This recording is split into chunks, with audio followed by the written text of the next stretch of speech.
little squeaky noise from under the bonnet. What do you suspect? Bit of overheating. Easiest option. Put the thermostat out, no problem. Take it out, take it away, put the house back on.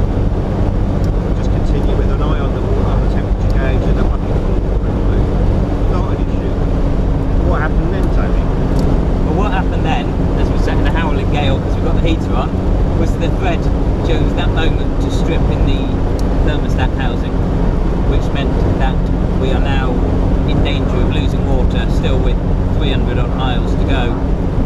Four more stops to do, 3-4 more stops. So we've done the only thing we know what to do with, really, Dave. And what's that? Budget! Liquid metal. Liquid metal.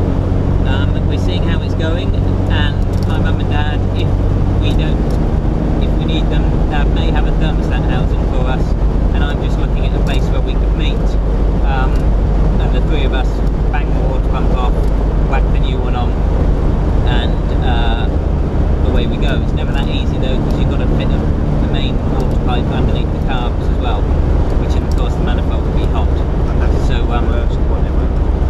That's going to be a bit of a trouble with the challenges we've got currently. Anyway, we will leave you at that point and let you know how we get on. Update later. Bye bye.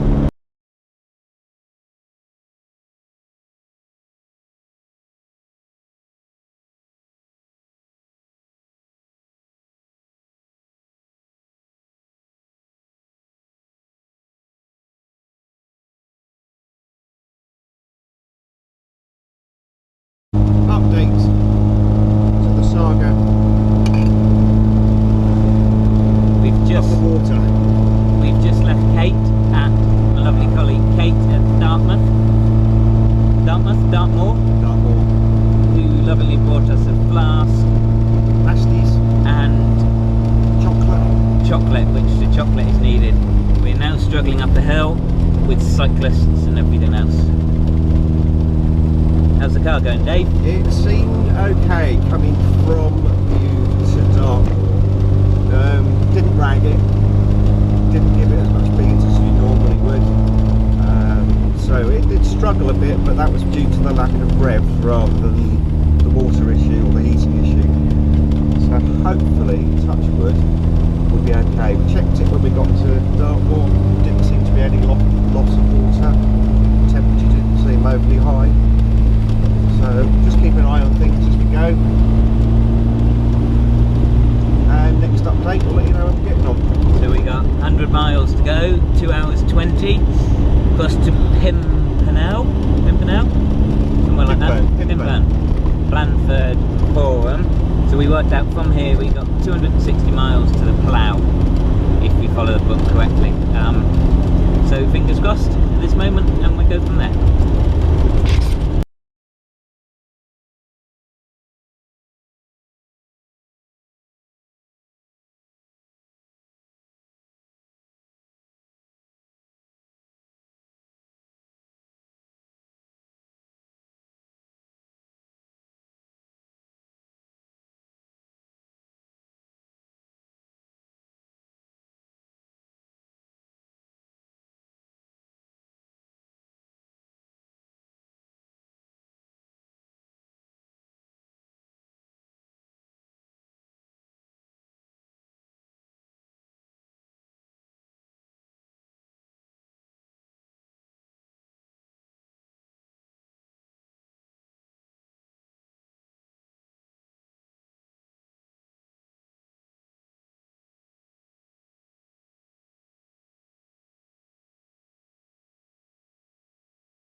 Gone 4 on Sunday. We're just leaving Pimpern, just outside of Blandford. Lovely seeing Hannah, Nick and Joe Reese from work. Dave's now driving us to Didcot. Hour 40, 80 minutes, best behaviour. Get some fuel en route somewhere along the lines. And hopefully be there for about 5:30. All good so far. Nothing to report, overheating issues. Fingers crossed, and we Crossed. even gave the cake a miss. Later.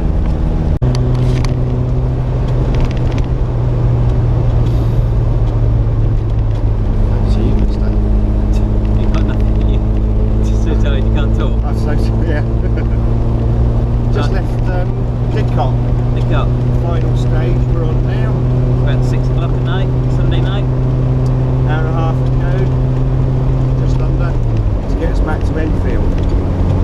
We've been pumping the car along for these last couple of sessions just to make sure we're not overheating and we're not having any more issues. So far so good. We're just going to plough on back there. Take it as it comes. Hoping the M25 is going to be kind to us, and then ETA is 7:15. Beer. Beer. To Over. them.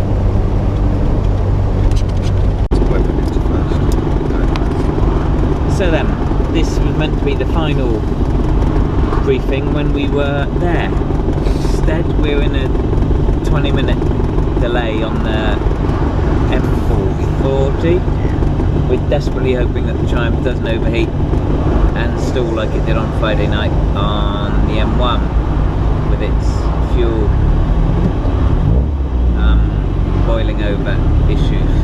So fingers crossed. If it does, Dave's going to jump straight out, go and see Chris Gumby and get him to sign the book whilst we wait for it to cool down.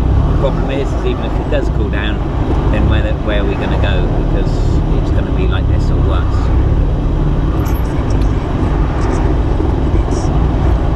See you at the plough. Maybe. Definitely. Turning right there, I think. Guess where we are, ladies and gentle people.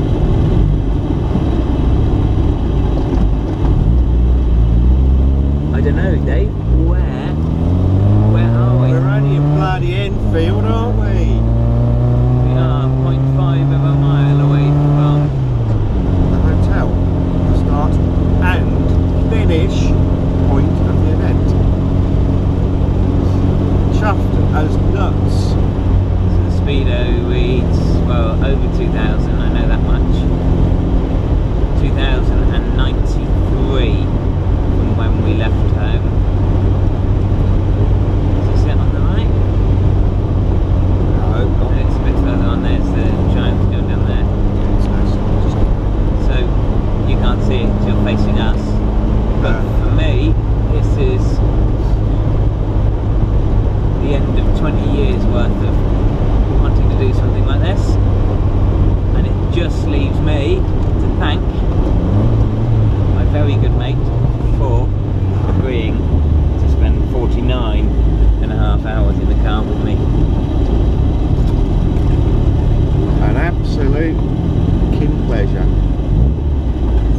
The old bucket of Thank you very, very much indeed. nice to see lots of cars here in the car park.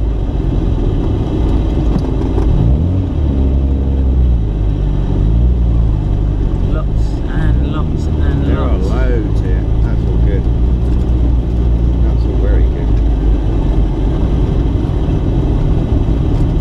Yeah, there are loads. I don't think there's any down there.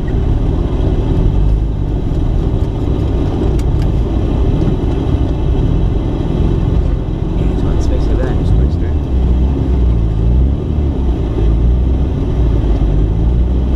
We are, in case you can't hear, making loads and loads and loads of noise.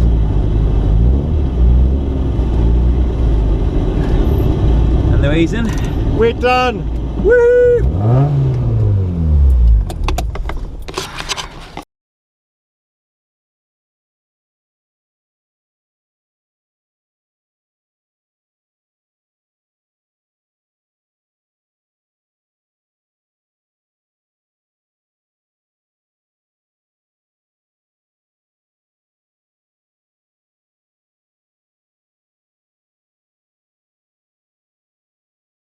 But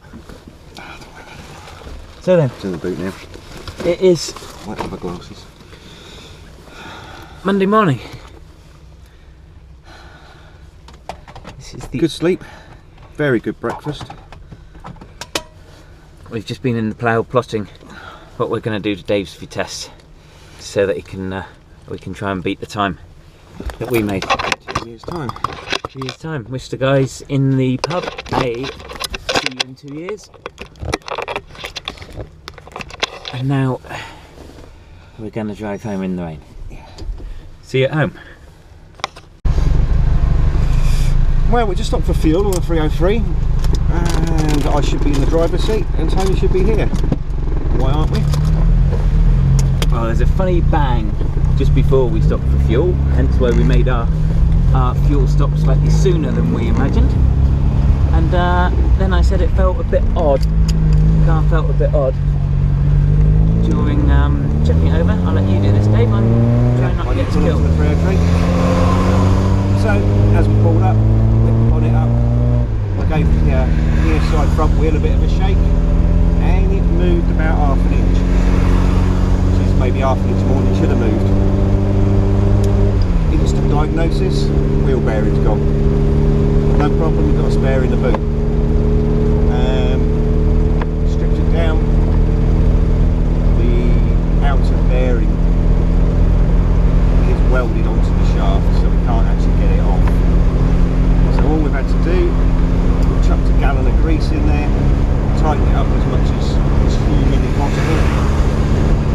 We're now going to have a very slow, very mellow, very sedate rest of the journey back to Sherwood, back to Sparkford, with as little braking as possible. We will update you when we get back. If we get back. We will.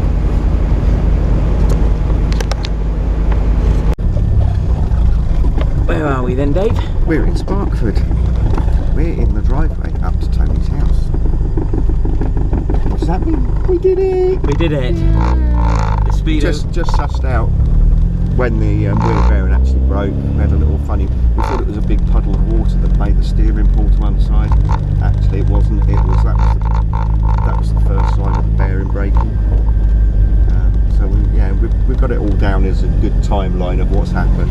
And the noise we heard was the cage disappearing after the bearing had worn its way through the hardening, we think. And then the funny noise when we pulled in, the funny feeling when we pulled in was clearly due to the lack of movement and support.